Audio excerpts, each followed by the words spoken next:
So coming to మీరు అడిగిన క్వశ్చన్లు, నా సమాధానాలు, నా ఎక్స్ప్లెనేషన్స్ వాటికి ర్యాండమ్గా కొన్ని చూశాను నేను.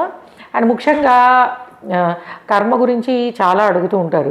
మేడం, జాతకం అనేది జీవితం అనేది రిటర్న్ బుక్ కదా, అలాంటప్పుడు కర్మను బట్టి జరుగుతూ ఉంటాయి కదా, మరి దానికి మళ్ళీ రెమెడీసు ఇది అది అంటే ఏంటంటే సింపుల్ అండి. మనం పుట్టాము అండ్ పుట్టిన తర్వాత ఒక డేట్లో చనిపోతాము, ఏదో ఒక డేట్లో.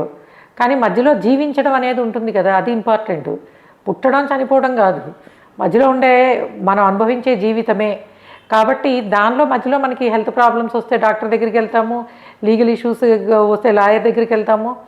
సో అంటే ఏంటి, ప్రతిదాన్ని కర్మ అనే దాన్ని మనకి మాయా అనేది కమ్మేస్తుంది ఆల్వేస్. సో ఆ ప్రాబ్లంలో ఉన్నప్పుడు ప్రాబ్లమే పెద్దదిగా అనిపిస్తుంది, అప్పుడు కర్మ సిద్ధాంతం అవి గుర్తురావు. ఎందుకనంటే ఇట్స్ లైక్ ఏ చెప్పుకోవడానికి, మాట్లాడడానికి అది నిజము, కానీ జీవితం అనేది మాయతోటి ముడిపడి ఉంటాయి అన్నీను. మనకి కష్టం వచ్చినప్పుడు ఆ కష్టం నుంచి ఎలా ఓవర్కమ్ చేయాలనేదే ఉంటుంది తప్ప, నా కర్మలో ఇది రాసిపెట్టింది కాబట్టి దీన్ని నేను ఇలా అనుభవించుకుంటూ ఎప్పుడో జీవితంలో ఒకరోజు పైకి వెళ్ళిపోతానని అనుకోరు కదా ఎవరును.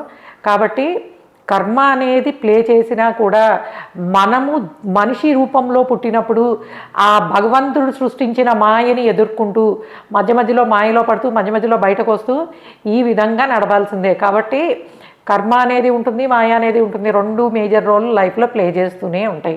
సో మొన్న ఎవరో అడిగారు సి సెక్షన్ ముహూర్తాల గురించి చెప్పినప్పుడు, when karma is return what you can do, what I can do అంటే nothing, everybody need to put their efforts.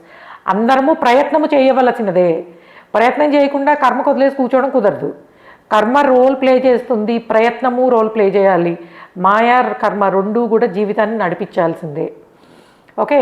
And ఇంకో